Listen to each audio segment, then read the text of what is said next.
So let's talk a little about, you've got the book, you've got the publishing, we're good now. You got to create the content for the book, which it sounds like is probably natural because you've already built out the stage show and you've got probably a lot of content from your podcast. So now you're at that moment. Is anybody actually going to read this thing? Is anyone actually going to buy this thing? So we talked a little bit about it. You really want to get pre-sales. You really want to get reviews on Amazon. What other strategies are you taking, Tommy, to make sure that people are actually going to watch and read your book?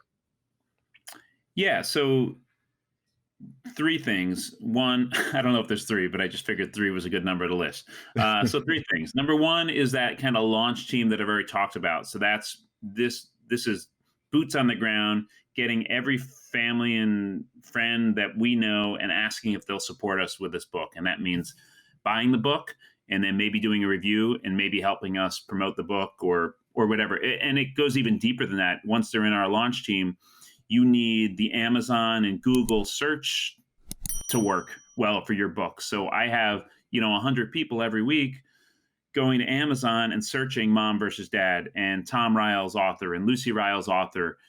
And it's already moving up the rankings based A on pre-sales, but B on search. And then once they click on that, they find the book and then they have to stay on the page for a minute. So Amazon doesn't think they're a robot.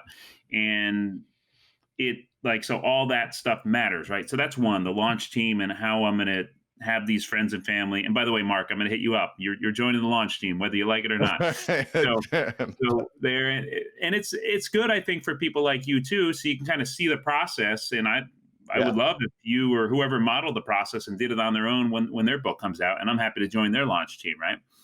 So that's one. 2 is, obviously a content strategy on Life of Dad and Life of Mom. And again, that works pretty well too, because these are all topics that parents can relate to. So we're posting videos, we're, posting memes about things we disagree about.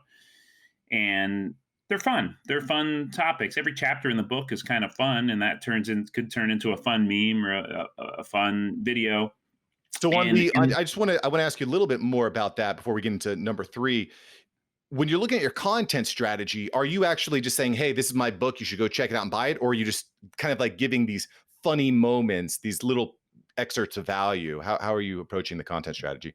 A little bit of both. Like the first one you mentioned there, hey, here's my book, check it out. Those always tend to fall a little flat because there's no real content or creative behind that. But they're important to do as well, just kind of constant reminders, But more effort is certainly going into the creative. Like my wife and I are currently feuding online about decorative pillows, right? Like I can't stand these things. They're useless.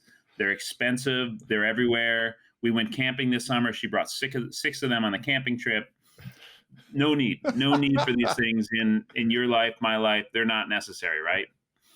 So we've had this feud going on for a couple weeks, and it's all friendly fun. We're not mad at each other, but like you follow us on Instagram or Twitter or Facebook, like we're at it with each other.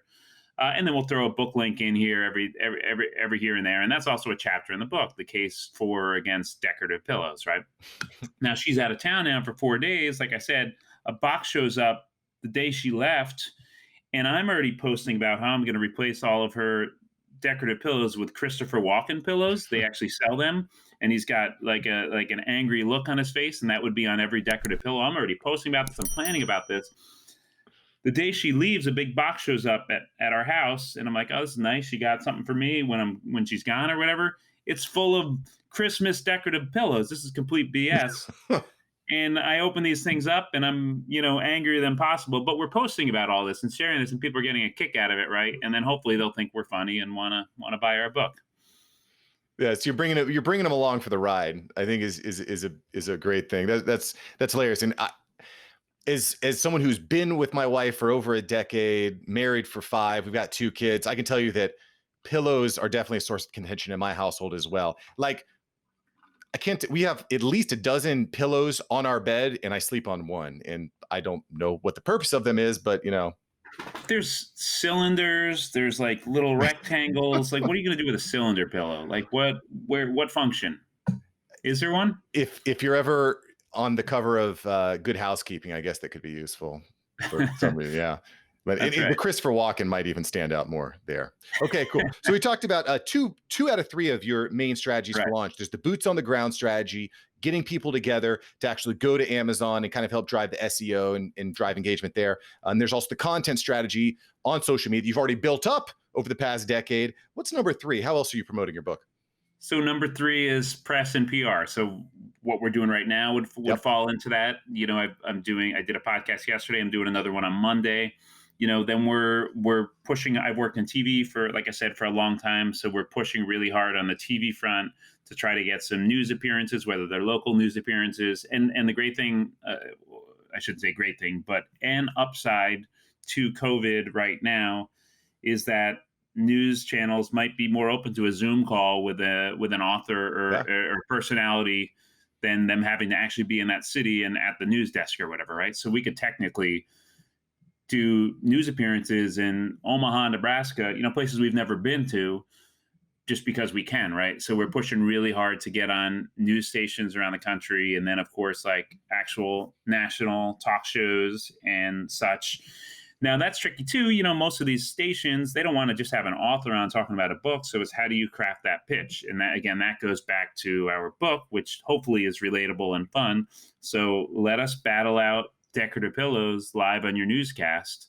Let us talk about my love for toaster ovens and how they're a necessity to bring on any family vacation, so you can save money and not take your kids to expensive restaurants. My wife thinks I'm crazy. Let us discuss that on your news station. So that's kind of the pitch that we're putting out there.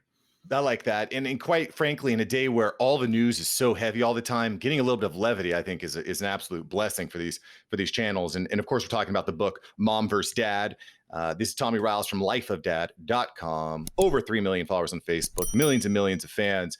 And again, I think if I could synonymize or bring all this together, it's that perseverance, it's putting in the work over the decade. It's put you in a position to have the contacts in PR and have the content and have the people that can be the boots on the ground for the launch. It's really cool. Thank you so much for watching. I'm glad you enjoyed this episode. I've got several other episodes right here for you. Smash one of these videos to make sure that you don't miss out on the tips, tools, and tactics of industry experts. Let's take that side hustle full time. Smash one of these links.